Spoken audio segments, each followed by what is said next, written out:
Modern physics को bind up कर देता हूँ 5 से 10 मिनट के अंदर, सारे काम आपके फोटो में, ठीक है? फिर मैं आपकी क्लास छोड़ रहा हूँ, ठीक है? पहला, सर फोटोन का मोमेंटम होता है h बाई लैम्डा।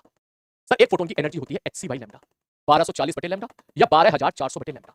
काम की चीजें इंपॉर्टेंट बात कर लो। सर फॉर्मूला जो होता है सर, रेडिएशन प्रेशर 2I/c होता था परफेक्टली अब्सॉर्बिंग रिफ्लेक्टिंग के लिए, और I/c होता था परफेक्टली रिफ्लेक्टिंग के लिए। सर इस वाले केस के लिए अगर ये एंगल थीटा होता है तो हमने देखा था ये कितना आता था sir, I/c 1 + r * cos square theta वाला फॉर्मूला एक बार जरूर देख लेना। फिर हमने पढ़ा था de Broglie wavelength, lambda de Broglie wavelength होता है h/mb। इस पे सवाल आते हैं या तो h/2m * काइनेटिक एनर्जी का अंडर रूट लिख सकता है, या किसी चार्ज पार्टिकल को q रेस से, किसी चार्ज पार्टिकल को रेस से एक्सीलरेट करेगा पोटेंशियल डिफरेंस डेल्टा v से, तो q * डेल्टा v। इस पे सवाल हर साल पूछे गए हैं।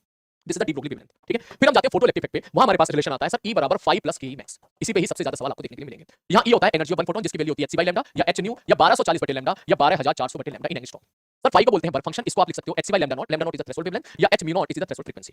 सर ke max को हम लोग बोलते हैं मैक्सिमम काइनेटिक एनर्जी पॉसिबल, इसको रिलेट करने का फॉर्मूला होता है ev नॉट, जहां पर v नॉट होता है स्टॉपिंग पोटेंशियल। इसी पे ही फोटोइलेक्ट्रिक इफेक्ट में भर भर के सवाल पूछे हैं, सारे सवाल इसी पे ही मिलेंगे, ग्राफ के सवाल जैसे सवाल जो भी। फिर हम लोग बात करते हैं सर बोहर्स मॉडल में। बोहर्स मॉडल में सबसे पहली बात होती है sir k q1 q2 by r square बराबर mb स्क्वायर बाई r, और दूसरा पोस्टुलेट इसका बोलता है mbr बराबर nh/2 पाई। इसके बाद हम लोग खेलते हैं, जब खेला तो r बराबर निकल के आया 0.529 n square by z in angstrom, और b निकल के आया z बाई n के प्रोपोर्शनल। कितना आता था ये 2 point something something 10 to the power 6, ठीक है? जो भी आता था वो, ठीक। यहां से रिजल्ट ये निकल के आए कि सर r प्रोपोर्शनल होता है n स्क्वायर बाई z के, और सर b प्रोपोर्शनल होता है z बाई n के। इस सवाल में कभी कभी कुछ सवाल ऐसे भी दिए हो सकते हैं कि वो कहते हैं potential energy k r square के प्रोपोर्शनल है। जे एडवांस ने 2 बार सवाल पूछा है, मैंने 4 सवाल कराए हैं, जरूर करना इस चीज को। अब वो कहते हैं कि भाई साहब बता दो कैसे सब सॉल्व करें, तो याद रखना इसको डिफरेंशिएट करना, du by dr माइनस लगा के सर ये आ जाएगा 2kr माइनस लगा के, तो ये जो फोर्स का मैग्नीट्यूड आया है यही तुम्हारा रिक्वायर्ड सेंटीमीटर फोर्स पूरा करेगा। अगर किसी सवाल में पोटेंशियल चेंज कर दीजिए तो इस प्रकार से आपको सॉल्व करना है। डिफरेंशिएट करके फोर्स निकालना, mb स्क्वायर याद कर दो। पहली क्वेश्चन आपकी ये आएगी, दूसरी क्वेश्चन आपकी mbr बराबर nh/2 पाई। दोनों को सॉल्व करके जो जो पूछ रहा है वो आप निकाल सकते हो, ठीक। इस केस में अब आते हैं अपने बोहर्स मॉडल में। बोहर्स मॉडल में हमने देखा कि सर टोटल एनर्जी निकल के आता है -13.6 z square upon n square.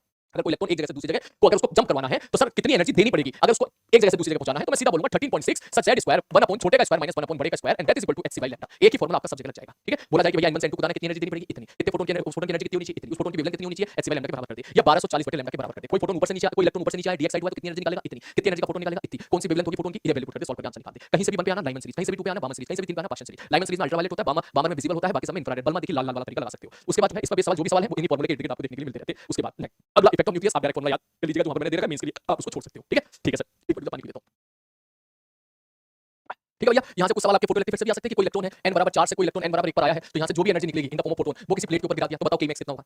तो आप बोलोगे सर यहाँ से यहाँ इनपुट कर दो, यहाँ 4 पुट कर दो, z की वैल्यू हमको बता दो, तो हम ये बता देंगे भाई साहब कितनी एनर्जी का फोटोन निकलेगा। वो जो भी एनर्जी होगी उस एनर्जी को हम लोग बराबर कर देंगे सर E बराबर 5 + ke max। तो हम लोग वहां पर आप मुझे वर्क फंक्शन बता दो, हम k max निकाल लेंगे। k max निकल गया, इसका मतलब इलेक्ट्रॉन की मैक्सिमम काइनेटिक एनर्जी निकल गई। वो मैग्नेटिक फील्ड लगा देगा, मैग्नेटिक फील्ड लगा के कह देगा उसकी रेडियस बताओ कितनी होगी मैक्सिमम काइनेटिक एनर्जी वाले इलेक्ट्रॉन की। r बराबर mb/qv से कैलकुलेशन बड़ी आ सकती है, लेकिन आप कंसेप्ट को छोड़ सकते हो। इसके बाद फिर हमारा अगला पार्टिकल जाता था हमारा कौन सा, एटॉमिक कोलिजन। एटॉमिक कोलिजन एक बार देख लीजिएगा उसमें, ठीक है? क्योंकि वो मेंस के लिए नहीं है, एडवांस के लिए मैंने यहाँ पर पढ़ा रखा है। फिर उसके बाद हम लोग जाते थे एक्सरे। एक्सरे पे 2-4 फॉर्मूले ही हैं काम के। बोले पहली बात तो एक्सरे का ग्राफ सर, पहला ये होती थी कंटीन्यूअस एक्सरे, इसको बोला करते थे लैम्डा मिनिमम या लैम्डा कट ऑफ। सर इसकी जो वैल्यू आती है वो आती है 1240 बटे v naught, where v naught is the बाहर वाली बैटरी। पहला सवाल। दूसरा सर कंटीन्यूअस एक्सरे होता है, फिर हमने देखा इसके चोंच इस प्रकार से निकल गए, तो इस प्रकार के केस में सर पूछा जाए सर k अल्फा या k बीटा बताओ कौन सा k अल्फा है कौन सा k बीटा है, तो याद रखिएगा k अल्फा का मतलब है कि वैकेंसी k में क्रिएट हुई थी। सर इलेक्ट्रॉन गए k वाले शेल के इलेक्ट्रॉन को नॉकआउट कर दिया, उसकी जगह जस्ट ऊपर वाले ने भरी है तो हम उसको k अल्फा बोलते हैं। अगर वैकेंसी k में क्रिएट हुई उसकी जगह ऊपर के ऊपर वाले ने भरी है, n बराबर 3 वाले इलेक्ट्रॉन, अगर n बराबर 1 वाले इलेक्ट्रॉन पर जगह भर रहा है तो अब जो सीरीज निकलेगी उसको k बीटा बोलेंगे। तो ये याद रखिएगा sir k alpha k beta बिल्कुल ऐसे ही है, ये k शेल, ये l शेल, ये m शेल। सपोज यहां वैकेंसी क्रिएट हुई है, ये k अल्फा हो गया, ये k बीटा हो गया, ये k गामा हो गया। उसी प्रकार से ये l अल्फा हो गया, ये l बीटा हो गया, ये l गामा हो गया, ठीक। तो अगर सपोज यहां पर अक्सर चोंच पूछ लेता है कि बताओ भैया चोंच किधर होगी, इसकी कैसे होगी, तो आप सीधा बोलिएगा बोले भैया पता लगाओ लैम्डा कम किसका है। मैंने भैया लैम्डा कम तो भाई साहब ये है, इसी वाला लैम्डा कम है, तो जिसका लैम्डा कम उसकी एनर्जी ज्यादा, और एनर्जी किसकी ज्यादा होती है, बोले k बीटा की एनर्जी ज्यादा, फिर आपका k अल्फा आ जाएगा। उस प्रकार से आप सवाल यहां पे खेल सकते हो। सर यहां पर सबसे इंपॉर्टेंट फॉर्मूला आता है सर, पहला फॉर्मूला तो लैम्डा मिनिमम या लैम्डा कट ऑफ, जिसकी वैल्यू होती है 1240 बटे यहां पर बाहर वाली बैटरी, पहला इंपॉर्टेंट फॉर्मूला।